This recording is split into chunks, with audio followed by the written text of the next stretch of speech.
la guerre d'Egghead n'aura pas lieu. Vraiment? Est-ce que vous êtes sûr de ça? Pourtant, tout mène vers ce point, vers la domination des Mugiwara sur le monde, sur le CP0, sur Rob Lucci. Et pourtant, le vrai ennemi se profile dans l'ombre. C'est bien Kizaru, et une grande flotte de la marine se prépare. Est-ce qu'il y aura un Buster Call? Non, sans doute pire que ça, car un empereur, ça mérite une guerre totale, au moins 10 Buster Call. Et bienvenue sur Rare Télé Nakama. Ici, on vous décrit ce chapitre magnifique. Il y a pas mal de petites révélations sympas, pas mal d'infos cachées, un chapitre exactement comme on les aime. Mais tout d'abord, cette vidéo est sponsorisée par Atlus pour la sortie de leur jeu Persona Royal 5 qui est sorti du coup le 21 octobre 2022.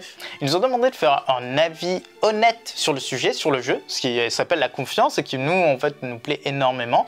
Et c'est ce qu'on a fait, on a eu des codes pour télécharger le jeu, on l'a testé et voici ce qu'on en pense. Dès le début du jeu, on est plongé dans un univers plutôt intrigant, voire sombre. Un petit mélange entre Détective Conan et Pandora Hearts. Tout le long du jeu, on suit le personnage principal, l'homme masqué, Joker. Et lui, il va être attrapé directement. Ouais, voilà quoi, pas de chance. La partie, elle est déjà terminée, le jeu, il dure 5 secondes. Mais non, on va vite comprendre que tout ceci n'est que le début. Et on va revivre les 6 derniers mois qui ont mené à cet événement. Les phases de jeu, elles sont très agréables. Il y a pas mal d'actions à faire et on peut un peu visiter Tokyo. Prendre le métro, se promener dans la gare, se perdre en prenant le métro. Ce qui est des fois un petit peu déboussolant. Et les phases qui sont entrecoupées en mode anime sont encore plus sympathiques. L'immersion elle est totale et on se retrouve face à un manga à intrigue. Le jeu a beaucoup de contenu à offrir avec plus de 100 heures pour le terminer entièrement. Et nous dans tout ça on a bien avancé et on n'est absolument pas déçus. Il y a même des mystères, des révélations, des moments qui font flipper, genre ça par exemple, seul dans une cage avec 2 jumelles bornes qui te jugent et un monstre juste là, un peu à la Nosferatus juste en face de toi, et bien personnellement dans la vraie vie je ne m'en remettrai sûrement pas. Le mode de combat c'est du tour par tour et ça reste très agréable. Chaque personnage est particulier et vous aurez tous vos préférences. Pour moi c'est Joker, je n'ai aucune originalité. Moi j'aime bien Anne,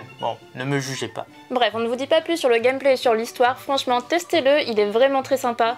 Nous en tout cas, on a vraiment apprécié. Et si vous voulez d'autres avis, eh bien allez sur Metacritic, parce que Metacritic c'est un site qui référence les jeux et qui leur donne une note. Et c'est le jeu PC le mieux noté sur Metacritic en 2022. Il était d'ailleurs très attendu et ce n'est pas surfait. Ça, on vous le dit. Alors si vous voulez vous laisser tenter, eh bien on a un petit lien en commentaire pour vous et aussi en description. Alors faites-y un tour, vous verrez, vous pourrez même commencer à y jouer. Et d'ailleurs il est sur pas mal de plateformes, donc sur Xbox Game Pass, Xbox Series XS, Xbox One, Windows et tout ça au prix d'un jeu classique à 59,99 €. Ou sinon la version collector à 119,99 €.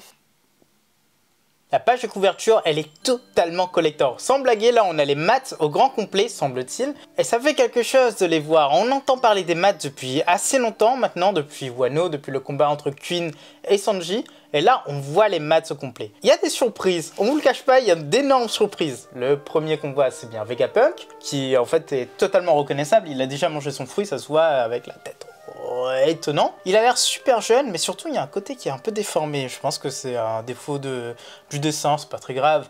Mais on a l'impression qu'il a une épaule un peu plus large que l'autre. Exactement. Est-ce que ça a une importance ou pas, ou c'est vraiment un défaut du dessin? Bon ben on verra après. Mais... À sa droite, on a Mireille Mathieu. Ça se reconnaît avec la jolie coupe en bol.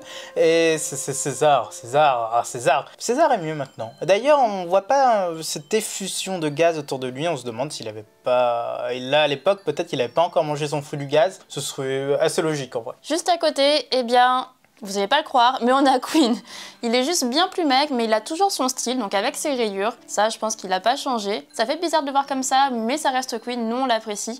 Par contre, c'est vrai qu'on ne voit pas son bras, du coup on ne sait pas s'il est déjà sectionné ou pas. Oui. C'est dommage. Exactement. Peut-être qu'on aura cette information par la suite. De l'autre côté, on a un Sanji de Wish. C'est Judge, mais c'est Judge. Et c'est fou, on n'aurait pas cru qu'il ait cette tête-là sous le masque. Ah, son design est assez étonnant. Et d'ailleurs, il a l'air un peu nonchalant, genre le mec un peu trop jeune qui sait pas trop où se mettre. Mais voilà, c'est exactement ça. Et Judge, il fait peur là-dessus. Non, franchement, on a été surpris, agréablement surpris par tous les maths. Et c'est un changement. C'est sympa de rajouter de l'histoire à One Piece. Il reste une dernière personne, et là, cette personne, elle est de dos. On voit pas énormément de choses, à part qu'elle a des collants, un style bien particulier avec un très beau chapeau, et pour nous, il n'y a pas de doute. En tout cas, cette personne ressemble énormément à Stussy. Donc là, il y a plusieurs hypothèses. Donc soit ce serait la mère de Stussy, parce que là, quand même, les Mads, on les voit bien, c'était il y a très longtemps. Stussy, elle a l'air jeune, en tout cas, quand on la regarde, elle a l'air très jeune, donc ça pourrait pas être elle, normalement. Donc soit c'est peut-être sa mère, Qui sait? Ou alors, on a également l'hypothèse, puisqu'on l'avait vu lors de Whole Cake, qu'elle disait qu'elle était quand même assez vieille, donc il y a peut-être un lien avec ça. Soit elle a réussi à se faire rajeunir, donc comme elle est scientifique, peut-être qu'elle arrive à rester jeune. Botox. Exactement. Ou alors elle a peut-être... En fait, j'avais pas remarqué, mais elle a le visage... Ou alors peut-être qu'elle a un fruit du démon un peu à la Jewelry Bonnie qui lui permettrait de garder cet âge-là. Bah, moi, j'y crois pas trop en cette dernière explication. Puis peut-être qu'elle est devenue un cyborg. Elle a tout changé en elle et donc elle ne peut pas vieillir. Elle ne peut pas. Elle est fichée dans le temps. Qui sait? Mais en tout cas, soit sa maman, soit c'est elle. Et ça expliquerait dans tous les cas qu'elle connaisse des informations sur Egghead, pardon. On rajoute une petite information, ça fait quelques chapitres qu'on se dit que peut-être que c'est la fille de Vegapunk, parce que cet arc, on voit, c'est l'arc des parents et des enfants. On parle de Dragon, on parle de Luffy, on parle de Kuma, on parle de Bonnet, et là, si on parlait de Vegapunk et de sa fille, Stussy, et la dame qu'on voit, c'est la maman de Stussy, et Vegapunk serait son papa. Ce serait intéressant. Première vraie page du chapitre, le garde du corps de Vegapunk s'effondre et Luffy se précipite pour s'excuser de l'avoir distrait. Mais Sentomaru lâche qu'il a vu l'attaque venir et il pensait qu'il l'avait arrêté. Le Chi recommence ses attaques, il veut en finir avec celui qui contrôle les pacifistas. Mais heureusement, Luffy intervient et il repousse facilement le membre du CP0. Mais il se met à tourner sur lui-même. Le mode Nika tourne encore au cartoon. Chopper lui il prend peur et les habitants essayent de fuir. Alors que les Séraphins, eux, se donnent à cœur joie. Bébé Mihawk détruit tout. Bébé Jinbei change le sol en liquide, détruisant toutes les troupes du gouvernement. Et effrayant même Kaku et Stussy. Sentomaru a été battu. Eh bien non, là non, on est plutôt content parce qu'en fait Sentomaru, quand il avait été introduit avant l'ellipse, c'était un personnage super fort. Il avait quand même repoussé Luffy très facilement et il pouvait le battre très facilement en 2 coups. Rien à voir avec un Lucci qui a perdu contre Luffy et qui a lutté très longtemps. Donc là, nous, on était tellement déçus. Un one shot, ça veut dire qu'en 2 ans, Lucci il a fait ça et Sentomaru il a fait ça. Non, il y a un truc qui déconne. Au début de ce chapitre, on était content qu'ils se disent que non, il n'est pas KO, c'est pas un truc comme ça qui va le mettre KO. Il a essayé de se défendre, bon, ça s'est passé. On va voir par la suite que le mec, il sert à rien. On veut pas que Oda sacrifie des personnages de la sorte, en fait. Nous, on voulait qu'il ait un développement, qu'on ait un mini flashback, qu'on ait un vrai antagoniste en fait, avec une belle construction. Là, on a juste une bride d'informations sur son passé, comme quoi Vegapunk, ceci, cela, l'a recueilli alors qu'il mourait de faim. On veut voir plus. Pourtant, on a l'impression qu'on ne va pas en voir plus. Après, il y a Kizaru qui débarque, peut-être qu'en voyant Shuntameru comme ça, Shuntameru l'appelle tonton quand même, peut-être que ça va faire un déclic et il va éclater Lucci, il va éclater quelques membres du CP0, juste pour la forme. Mais ça reste à voir. Heureusement quand même, Luffy est là, il arrive à mettre facilement à terre Lucci. Ça fait quand même plaisir à voir parce que bon, pour le niveau de Lucci, on se posait quand même pas mal de questions. Est-ce que du coup il avait niveau amiral, pas niveau amiral? Là ça fait plaisir, Luffy il reste quand même supérieur à Lucci. Même niveau Yonko, il y avait des trucs qui disaient oh il est niveau Yonko maintenant.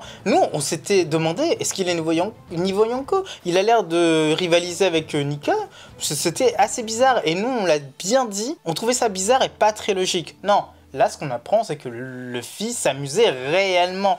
Le mode Nika, ce n'est pas comme les autres modes, Gear 5, Gear ceci, Gear cela. Non, c'est un mode d'amusement. Le mec, il va pas essayer de gagner au plus vite en tapant le plus fort. Non, il va juste gagner en prenant son temps et en jouant le plus possible. Mais en allant forcément vers la victoire. Nika, niquer la victoire en roman. Pour ce fameux mode Nika, justement, beaucoup de personnes ont encore un peu de mal avec cet effet cartoon. Moi, je trouve ça quand même assez drôle, j'apprécie énormément. Et je pense qu'effectivement, il y aura sans doute des moments drôles, comme là on le voit avec Luffy qui tourne sur lui-même et qui n'arrive plus à s'arrêter. Honnêtement, j'ai trouvé ça très appréciable. Après, je pense que pour les combats les plus importants, il va retrouver son sérieux et tout le monde, du coup, trouvera son compte là-dedans. Nous, ce qui nous a un peu étonné, c'est qu'il n'y a pas les étapes Gear Second, Gear 5, Gear 4, Gear Third, Gear 4. Non, c'est tout de suite, moi, Gear 5. C'est comme si tout ça n'avait jamais existé et n'existera plus jamais dans One Piece. Je sais pas si c'est une bonne chose, je sais pas si c'est la vérité, mais en tout cas, ce qu'on pense, c'est que le Gear 5 aura en fait différentes transformations. N'oubliez pas que vous êtes dans un shonen. Le shonen, c'est la transformation du héros pour atteindre de nouveaux levels et compagnie. Donc il y aura forcément des variantes du Gear 5 que Luffy va développer par la suite et en espérant qu'il tombe sur des personnages qui soient aussi forts que lui. Ce qui pour l'instant n'est pas le cas et on peut les compter sur les doigts d'une main les personnes qui pourraient lui faire du mal, on a l'impression. Dans le labo de Vegapunk, un homme pleure, c'est Franky. Il demande aux scientifiques si son ami, Senior Pink, est mort, si ce fruit du mini Jinbei, c'est le sien. Puisqu'à sa connaissance, il n'en existe qu'un. C'est forcément le cas. Mais Vegapunk lui rassure en répondant que non. Cet homme est juste une Pearl Down. Franky demande alors si ce fruit a été cloné. Et encore une fois, la réponse est négative. Il n'y a qu'un seul type de fruit qui peut cloner et ce sont les Zoan. C'est différent de la méthode de César avec plus de moyens. Les Logia, eux, sont plus complexes. Il n'a pas réussi. Et pour les Paramecia, eh bien, il a trouvé une alternative. C'est le sang vert. Un additif sanguin qui synthétise à partir de celui de l'utilisateur et qui l'injecte dans les pacifistas. Pendant ce temps, en parallèle, Bébé Hancock utilise le Mero-Meronomi. Et Bébé Kuma, lui, il utilise le Ursa Stock. C'est bien ça l'aboutissement de ses idées, le sommet de sa science. Les humains les plus forts de l'histoire des mers et la raison de l'abolition des corsaires. Une phrase très étonnante a été lâchée. Vegapunk dit que ce sont des humains, les humains les plus forts de toutes les mers. C'est très étonnant parce qu'il a créé ces armes et on sait très bien que ce sont des armes. Ce sont des armes du gouvernement, ce sont les armes de Vegapunk, les armes qui sont contrôlées par celui-ci. Et là, il nous lâche que ce sont des humains. On va comprendre un peu pourquoi après, mais en tout cas, on voit que Vegapunk ne s'est pas mis en tête de créer des armes, mais il va créer la vie. C'est un homme qui se prend pour Dieu, dans le premier temps, et de deux, qui a vraiment été Dieu en fait pour ces personnes. Il les a créés de A à Z. Plus que ses clones à lui, qui sont des robots ou on ne sait quoi, ou en fait du clonage. Là, c'est du clone avec des sentiments différents, avec une vie différente, mais qui sont quand même contrôlés. Des pacifistas, mais plus vers le joueur humain. D'ailleurs, le CP0, par la présence de Kaku et de Stussy, disent que ce sont des enfants. Vraiment, là on a confirmation que ce sont des enfants. Ils ne sont pas juste modèles enfants qui restent modèles enfants toute leur vie. Non, ils vont grandir. C'est ça qu'ils sont en train de dire. C'est-à-dire que ces choses vont grandir, vont atteindre l'âge adulte, ils vont devenir plus forts. Et on se demande là, s'ils sont aussi grands que ça, parce que tout le monde dit que les pacifistas sont énormes, ils sont très grands, d'ailleurs on l'a vu. Est-ce qu'ils vont pas encore plus grandir que ça? Est-ce que, comme Vegapunk le dit, que c'est toutes ces recherches combinées là-dedans en tout cas, est-ce que c'est pas aussi la géantification? Est-ce que c'est pas des enfants, des séraphins qui vont devenir des géants? Des géants Lunaria, Shichibukai, avec des fruits du démon. C'est fou. Là, oui, là, c'est les choses les plus fortes de toutes les mers. Et imaginez qu'avec le sang vert, ils peuvent aller dans l'eau quand même. Ce serait fou, mais ce serait pas impossible parce que c'est pas un fruit du démon qu'ils sont. Le combo complet. Le combo complet et avec aucun problème. Concernant Senior Pink, son cas est un peu plus expliqué, c'est un peu plus éclairci. Il n'est pas mort, ça on s'en doutait forcément. Pas de raison en tout cas de tuer Senior Pink. Par contre, on a la précision qu'il a été arrêté et qu'il est à une Pearl Down. Oh, c'est mieux. Voilà. Ah non, il est pas mort, il est juste torturé, des trucs comme ça. Mais non, vous inquiétez pas. Et par contre, Vegapunk précise bien que du coup, du fait qu'il ait été enfermé à une Pearl Down, il a pu justement analyser son fruit du démon tout simplement. Et il a pu en extraire ce qu'il a fait donc du sang vert, ce qu'il appelle en tout cas du sang vert. Et c'est ce sang vert là finalement qui coule dans les séraphins et qui leur permet d'avoir ces capacités. Donc là par exemple, d'avoir les capacités de Senior Pink tout simplement. Il peut cloner à peu près l'ensemble des fruits de type Paramecia qui sont là-bas actuellement. C'est-à-dire que tous les fruits de la Donkshot Family peuvent y passer, et le fruit de Sugar également. Le fruit de Sugar qui est le fruit le plus terrifiant de One Piece, pour moi en tout cas, vraiment il est terrifiant, je ne veux pas croiser quelqu'un qui est ça en fait. Et bien là il peut en faire autant qu'il veut. C'est fou, mais ça ce serait la défense ultime. Tu sais pas qu'est-ce que le séraphin il a. Le séraphin il t'attaque, bah, tu essaies de l'arrêter, et bah il te touche avec la paume de ta main et c'est foutu. Sauf que toutes les personnes autour, ils comprennent pas ce qui s'est passé parce qu'ils t'ont oublié. Et ben il a qu'à faire ça jusqu'à ce que tout le monde disparaisse. C'est fou et c'est magnifique. On se pose aussi du coup pas mal de questions sur ce fameux sang vert.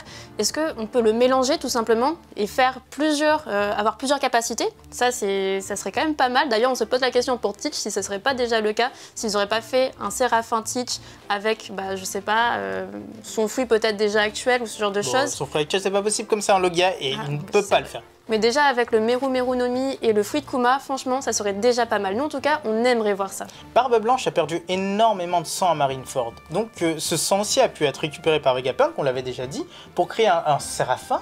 Un séraphin Barbe Blanche, ce serait incroyable, mais aussi peut-être pour créer ce facteur génétique, ce facteur de linéage, et donc injecter le fruit des tremblements à ce Barbe Noire là, à ce séraphin Barbe Noire, ce serait incroyable. Le combat entre Lucci et Luffy continue, le membre du CP0 exulte, mais Nika se change en géant et il essaye de le manger, mais sans succès. À la place, il bouffe de la pierre avant de le recracher sur l'adversaire. Puis il prend son élan sur un tube, transforme ses cheveux en lunettes et pouf, il défonce l'adversaire. Exactement comme il l'a fait pour Kaido, et Lucci est battu. Chopper et Jinbei se pressent vers la fusée et Bébé Hancock leur indique la route. Jinbei en passant la complimente sur sa gentillesse et le Séraphin ne sait plus où se mettre sachant qu'elle ne fait que suivre les ordres. Sentomaru lâche qu'il confie Punk à Luffy et hop, tous se retrouvent dans la fusée, direction le labo. Luffy lui il a pris une forme très bizarre et Bonnet quant à elle, elle se réveille et s'étonne. Et enfin, ils arrivent sur place. On est totalement soulagé, Lucci, c'est confirmé, il n'a pas le niveau Yonko. C'était dur, ça aurait été dur de se dire qu'il l'avait, mais non, il l'a pas et c'est totalement bien.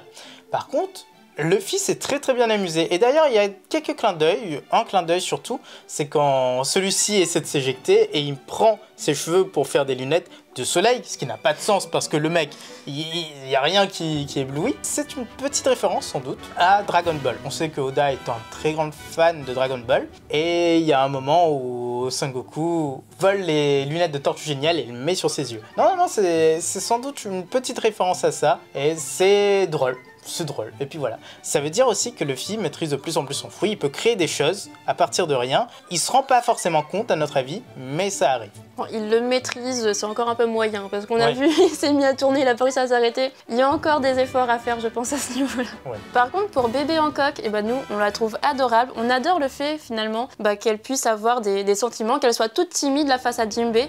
On trouve ça vraiment adorable. Et on se pose la question, du coup, est-ce qu'elle va finir par se rebeller? Est-ce qu'elle va vouloir suivre Luffy? Ou alors est-ce qu'elle va être considérée comme, je sais pas, la fille directe de Hancock et qu'elle va peut-être la recueillir, tout simplement? Nous, en tout cas, on a hâte de voir ce qui va se passer avec eux. Et puis il y a un passage qui est éludé, c'est quand Luffy entre dans la navette. Est-ce qu'il a croisé le bébé Hancock? Il n'a pas croisé le bébé Hancock. Le bébé Hancock a-t-elle fait oh en voyant Luffy? On ne sait pas. C'est dommage parce que c'est un passage clé en fait. On veut savoir est-ce que les sentiments des Séraphins sont totalement à eux ou alors en fait c'est un peu le calque des personnes dont ils sont les copies. D'ailleurs, on voit bien que le bébé Hancock n'a pas tous les traumatismes d'Hancock, donc elle ne déteste pas les hommes, elle est plutôt sociable, elle est plutôt timide, elle est plutôt sympathique. Donc c'est agréable, totalement agréable. On va voir le reste parce que malheureusement elle est contrôlée.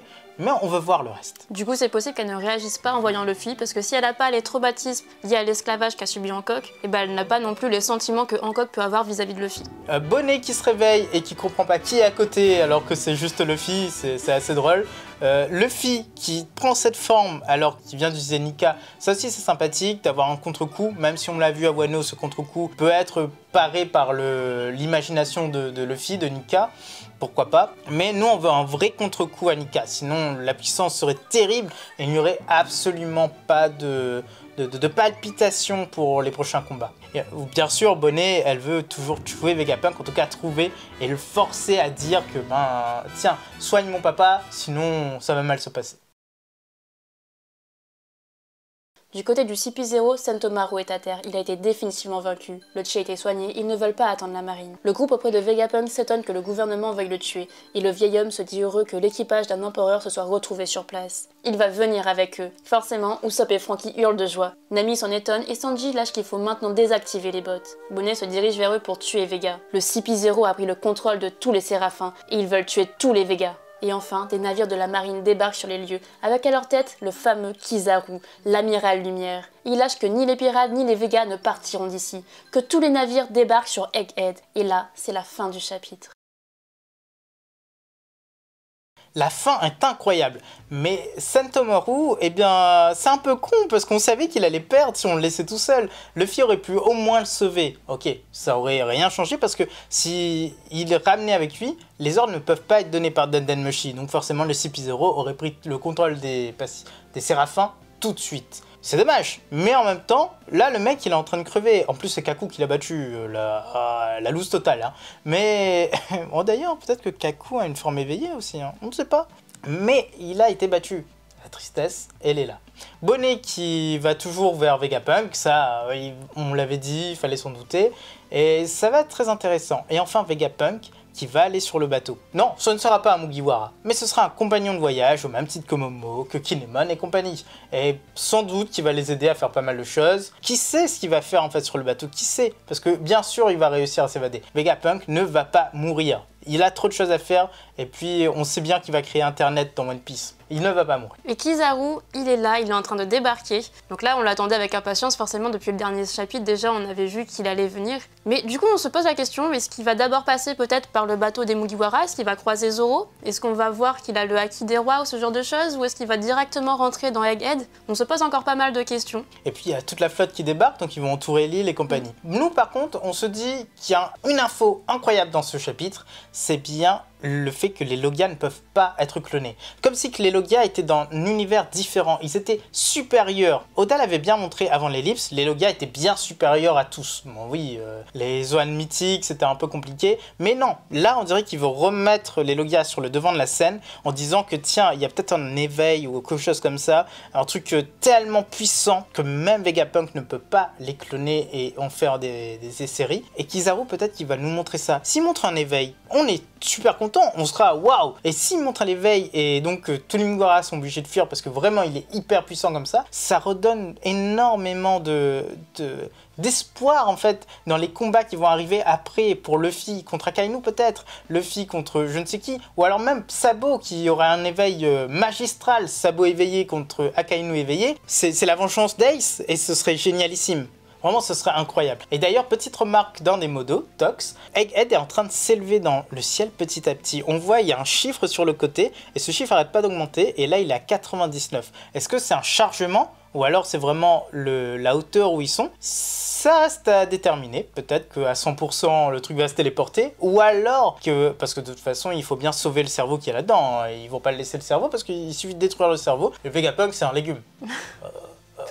Méga légumes. Et nous, on pense que c'est un pourcentage. Donc on verra, et c'est peut-être ça qui va les sauver. Et d'ailleurs, c'est peut-être ça qui va faire que le Kizaru, même avec toute sa flotte, il va rien pouvoir faire, même s'il débarque, même s'il y a un petit combat. Il y a une autre possibilité également, c'est que Kuma, on l'avait vu également dans les chapitres précédents, il s'est téléporté, donc peut-être qu'il va venir sur Egghead, et du coup le fait de voir qu'il est là et avec tout le monde, Vegapunk va peut-être leur donner de téléporter tout le monde à un endroit plus sécurisé. C'est aussi une possibilité. Il ne faut pas oublier que sa téléportation, quand c'est assez éloigné, c'est 3 jours. Donc est-ce que ils sont éloignés, pas éloignés? Est-ce qu'il va prendre 3 jours, pas 3 jours? C'est un peu compliqué, on se demande. Et pour finir cette analyse, voici les petites prédictions pour le chapitre suivant. Numéro 1, Kizaru débarque et se retrouve face à Zoro. Numéro 2, Vegapunk donne le secret pour soigner Kuma abonné. Numéro 3, l'aventure des Mads continue et on découvre enfin le visage de la mystérieuse demoiselle. Numéro 4, Luffy retrouve les autres, ils essayent de fuir, mais apprennent que la marine est déjà sur place. Et enfin numéro 5, le CP0 grâce à Stussy réussit à forcer le système de sécurité.